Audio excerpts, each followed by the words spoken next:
think that there's going to be a lot more in the future. There'll be grants to be written, and I'm sure she's going to get this to a point where it's going to be a very, very successful organization. So you can all say that you were here on the ground. I won't go into what she plans to do. She'll probably tell you that herself. But she's just done a tremendous job in putting all this together. And really, with a few friends, close friends of hers, I've already moved mountains. And if you know my wife, you know she's very strong with Jesus. So she's never let you forget. She never let you forget that it's God driving this program. So I think I've talked enough. I'd like for Philippa to come up, maybe say a few words to you. And thank you so much again for coming out, supporting us.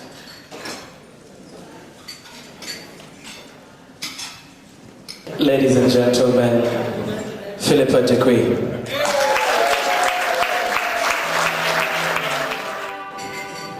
Before I say anything else to anybody, I want to give honor and glory to my Jesus, as we said.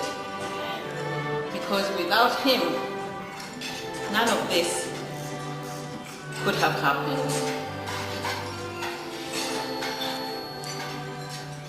I really, really feel so happy that I have no words that can explain or describe how I feel today. That goes without saying. I thank every one of you for believing in something that began as a figment of my imagination, become an entity, a vehicle that is going to change and save lives. It all begins with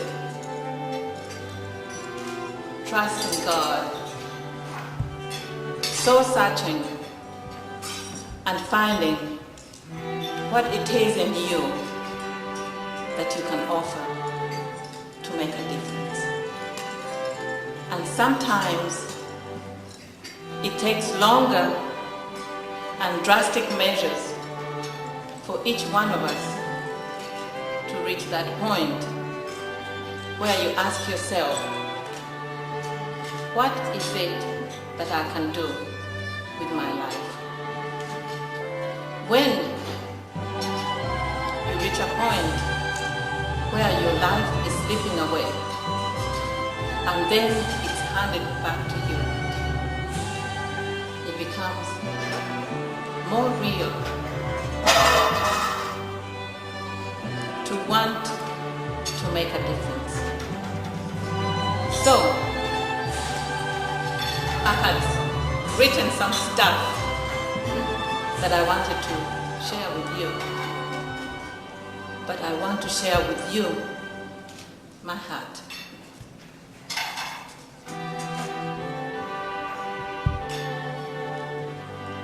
I want to tell you what survivorship means.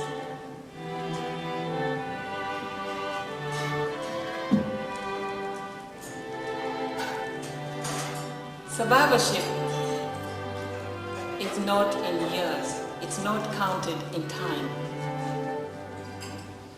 It begins the moment you breathe.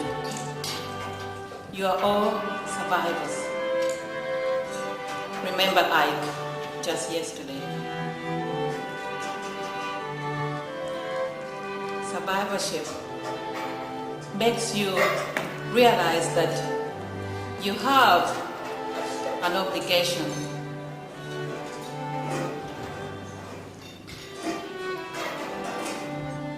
and it begins with each one of us.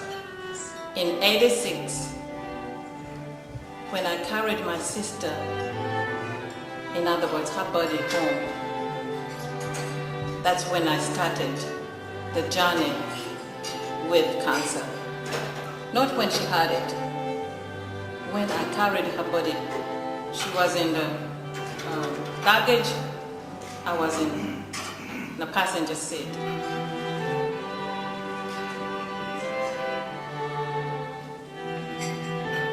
When I came back, I'm being brief because the story goes into details. When I came back from Africa, it became my determination and my goal to learn about cancer, breast cancer. Everything I could know, everything I could find out, so that if it came, I could know how to do and what to do about it.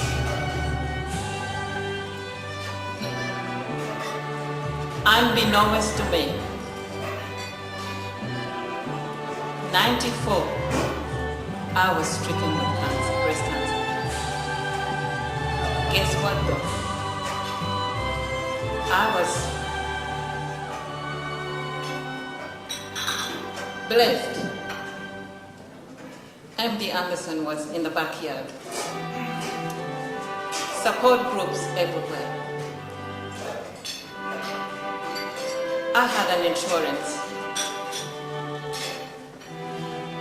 I had a job. I had a loving family. I had child support. I was special. I was connected. That is the major part of healing when you have breast cancer. Or cancer of anything, of any type.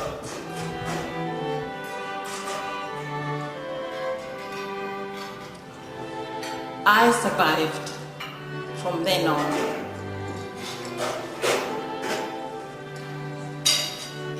Since '94 till today, there have been several Ugandans who have come to Houston for treatment, and most of them have survived. But I started thinking, Philippa, what is it that you can do to make your life glorify God in other people's lives? I started researching about East Africa. 95% of women in Kenya have never had a mammogram. In Uganda, people, you can correct me, but I think, is it 27 million? How many million? 32 million people. 2 old mammogram machines. Only for the Kyadondo, which is like half of Houston. And half of that Houston, a quarter can afford to get a mammogram. Rwanda, no single oncologist. And yet, women are operated on. Actually, they call it cutting off the breasts by a general surgeon. Then after that, no treatment.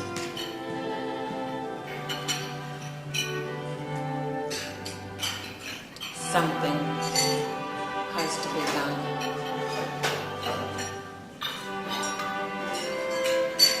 Then I took a trip this summer. I'm cutting things short because I don't want to bore you.